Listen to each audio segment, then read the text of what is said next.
Welcome to our channel. Today Bible verse in Tamil.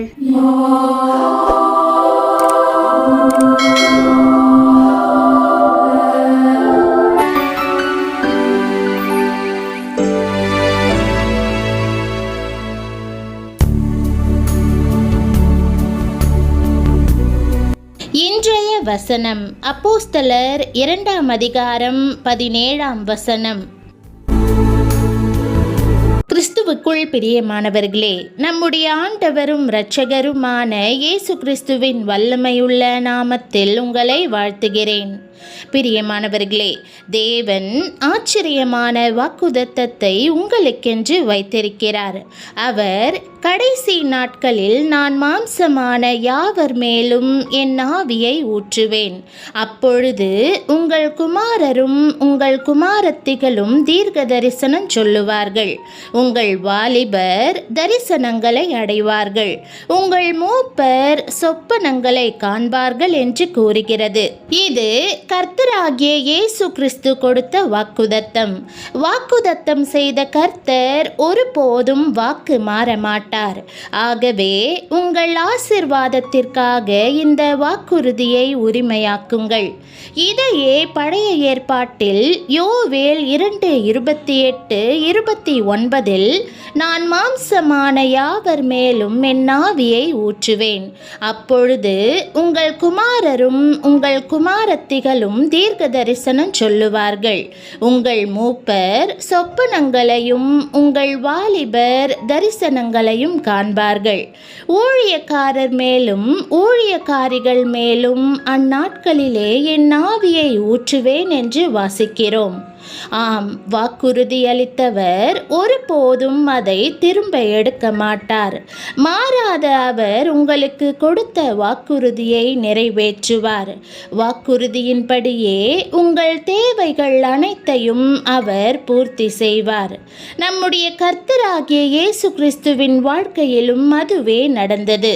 அப்போஸ்தலர் 10:38 நீங்கள் வாசித்தால், நசரேயனாகிய இயேசுவை தேவன் பரிசுத்த ஆவியினாலும் வல்லமையினாலும் அபிஷேகம் பண்ணினார். தேவன் அவருடனே கூட இருந்தபடியினாலே அவர் நன்மை செய்கிறவராயும் பிசாசின் வல்லமையில் அகப்பட்ட யாவரையும் குணமாக்குகிறவராயும் சுற்றி திரிந்தார். லூக்கா 11:13 வேதம் சொல்லுகிறது, பொல்லாதவர்களாகிய நீங்கள் உங்கள் பிள்ளைகளுக்கு நல்ல ஈவுகளை கொடுக்க அறிந்திருக்கும் போது பரமபிதாவானவர் தம்மிடத்தில் வேண்டிக் கொள்ளுகிறவர்களுக்கு பரிசுத்த ஆவியை கொடுப்பது அதிக நிச்சயம் அல்லவா? பரிசுத்த ஆவிக்காக தேவனிடத்தில் கேளுங்கள், அப்போது நீங்களும் உங்கள் குடும்பமும் ஆசீர்வதிக்கப்படுவீர்கள்.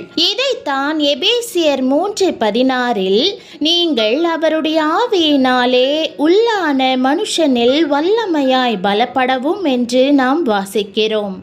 ஆகவே கர்த்தரிடத்தில் பரிசுத்த ஆவியை கேளுங்கள், அவர் உங்களை வழி நடத்துவார், உங்களை காத்து உங்களை ஆசீர்வதிப்பார். ஆண்டவர் தமது ஆவியை உங்கள் மேல் ஊற்றுவதற்கு விரும்புகிறார். சத்துரு அதைரியத்தையும் ஒடுக்குதலையும் ஊற்றுவதற்கு முயற்சிக்கும் போது தேவன் என் ஆவி உங்களை விடுதலையாக்கும் என்று கூறுகிறார். அவரது ஆவியானவர் வரும்போது நீங்கள் தீர்க்க தரிசனம் உரைப்பீர்கள். பயத்தோடு தோல்வியோடு பலவீனத்தோடு பேசுவதற்கு பதிலாக தேவன் உரைக்கிறார் என்று பேசுவீர்கள். பிதாவிடம் நீங்கள் பரிசுத்த ஆவியை கேட்டால் அவர் நிச்சயமாக தருவார் என்று இயேசு வாக்கு கொடுக்கிறார். நீங்கள் அனாதையல்ல, பூமியின் மேல் அக்கினியை போட வந்தேன், ஆகிலும் நான் முழுக வேண்டிய ஒரு ஸ்நானம் உண்டு என்று அவர் கூறுகிறார். அந்த ஸ்நானம் அவர் தமது ஜீவனை கொடுப்பதை குறிக்கிறது. அவர் தம் ஜீவனை கொடுத்தார், ஆவியின் வல்லமையால் மறுபடியும் எழுந்தார். இப்போது அதே ஆவியை இலவசமாக உங்களுக்குள் ஊற்றுகிறார். ஏனெனில் சிலுவையில் அவர் அதற்கான கிரயத்தை ஏற்கனவே செலுத்திவிட்டார். தேவனுடைய ராஜ்யம் கல்யாண விருந்தை போல் இருக்கிறது. அழைக்கப்பட்டோர் அநேகர் வர மறுத்துவிட்ட நிலையில் ராஜா தெருக்களில் உள்ளவர்களை அழைத்தார். அவ்வண்ணமாகவே நீங்கள் தகுதியற்றவர்களாக நிராகரிக்கப்பட்டவர்களாக உங்களை உணர்ந்தாலும் தேவன் உங்களை அழைக்கிறார். அழைக்கப்பட்டோர் அநேகர், ஆனால் தெரிந்து கொள்ளப்பட்டவர்களோ சிலர். பிரியமானவர்களே, நீங்கள் தெரிந்து கொள்ளப்பட்டிருக்கிறீர்கள். பிரியமானவர்களே, நீங்கள் தெரிந்து கொள்ளப்பட்டிருக்கிறீர்கள். அதனால்தான் இப்போது இந்த வீடியோவை பார்த்து கொண்டிருக்கிறீர்கள். பரிசுத்த ஆவியானவர் வரும்போது பரிசுத்தமாக வாழச் செய்வார். இயேசு பரிசுத்தமுள்ளவன், இன்னும் பரிசுத்தமாகட்டும். இதோ சீக்கிரமாய் வருகிறேன். அவனவனுடைய கிரியைகளின்படி அவனவனுக்கு நான் அளிக்கும் பலன் என்னோடே கூட வருகிறது என்று கூறுகிறார். ஏன் பரிசுத்தம் வேண்டும்? இந்த பலனை பெறுவதற்காகவே வேண்டும். வேதம் பரிசுத்தமில்லாமல் ஒருவனும் கர்த்தரை தரிசிப்பதில்லையே என்று கூறுகிறது. பரிசுத்தம் சமாதானத்திலிருந்து மற்றவர்களுக்கு பாய்ந்து செல்கிறது. மன்னிக்காமை நம் ஜெபங்களை தடுக்கிறது. ஆனாலும் இயேசுவின் இரத்தம் நம்மை சுத்திகரித்து அன்பு கூறவும் மன்னிக்கவும் உதவுகிறது. ஒருவர் பரிசுத்த ஆவியை பெற வாஞ்சையோடு இருந்தார். ஆனால் அவரை பெற இயலவில்லை. அவரது போதகர் யாரிடமாவது சண்டையிட்டிருந்தால் ஒப்புரவாகும்படி கூறினார். தன் சகோதரியிடம் கோபப்பட்டதை நினைவு கூர்ந்த அவர் அவர்களிடம் மன்னிப்பை கோரினார். திரும்ப ஜெபித்த போது உடனடியாக பரிசுத்த ஆவியினால் நிரப்பப்பட்டார். ஒப்புரவாகுதலும் மன்னித்தலும் நிரப்பப்படுவதற்கேதுவாக நம் இருதயங்களை ஆயத்தப்படுத்துகிறது. பரிசுத்த ஆவியானவர் மற்றவர்களை ஆசீர்வதிக்கும்படி நம்மை பலப்படுத்துகிறார். வேதம் இயேசுவானவர் ஞானத்திலும் வளர்த்தியிலும் தேவ கிருபையிலும் மனுஷர் தயவிலும் அதிகமாய் விருத்தி அடைந்தார் என்று கூறுகிறது. பரிசுத்த ஆவியானவர் உங்களை நிரப்பும்போது நீங்களும் ஞானத்திலும் கிருபையிலும் விருத்தி அடைவீர்கள். அலுவலகத்திலும் சமுதாயத்திலும் உள்ள பிரச்சனைகளுக்கு தீர்க்க தரிசன தீர்வுகளை அவர் கொடுப்பார். உங்கள் மூலமாக பரிசுத்த ஆவியானவர் பேசுவதால் தலைவர்கள் உங்களை நோக்குவார்கள். இதை பெற்றுக்கொள்வதற்கு நாம் சிறு பிள்ளைகளைப் போல நம்மை தாழ்த்த வேண்டும். இயேசு, நீங்கள் மனம் திரும்பி பிள்ளைகளைப் போலாகாவிட்டால் பரலோக ராஜ்யத்தில் பிரவேசிக்க மாட்டீர்கள் என்று மெய்யாகவே உங்களுக்கு சொல்லுகிறேன் என்று கூறியிருக்கிறார். தேவன் தம் ரகசியங்களை தாழ்மையுள்ளவர்களுக்கு வெளிப்படுத்துகிறார். குழந்தையைப் போல அவரை நோக்கி கூப்பிடுங்கள், அவர் உங்களை நிரப்புவார். எலிசாவை போல தைரியமாக இரட்டிப்பான பங்கை கேளுங்கள்.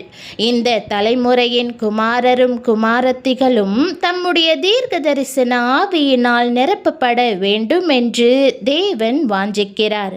பிரியமானவர்களே, பரிசுத்த ஆவியானவர் இப்பொழுது உங்களுக்கு சமீபமாய் இருக்கிறார். உங்களை நிரப்புவதற்கு, வழிநடத்துவதற்கு, மறுரூபப்படுத்துவதற்கு அவர் ஆயத்தமாய் இருக்கிறார். உங்கள் இருதயத்தை திறந்து, ஆண்டவர் இயேசுவே, எனக்காக மரித்ததற்காக உயிரோடே எழுந்ததற்காக உம்மை ஸ்தோத்தரிக்கிறேன். இப்போது என்னை பரிசுத்த ஆவியினால் நிரப்பும்படி உம்மை கேட்கிறேன். என்னை பரிசுத்தமாக்கும், உமது ஆலயமாக்கும், மற்றவர்களை ஆசீர்வதிக்க உமது பிள்ளையாக பயன்படுத்தும் என்று கேளுங்கள். பரிசுத்த ஆவியானவர் உங்களை நிரப்பும்படி வேண்டுங்கள். நீங்கள் மாற்றம் பெறுவீர்கள்.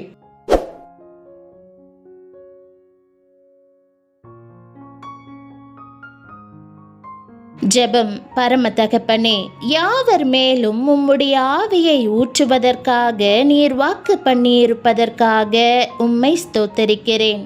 பரிசுத்த ஆவியால் என்னை நிரப்பும், என் சரீரத்தையும் ஆவியையும் பலப்படுத்தும். உமது மகிமைக்கு நான் சாட்சியாக நிற்பதற்கு என்னை வல்லமையால் நிரப்பும்.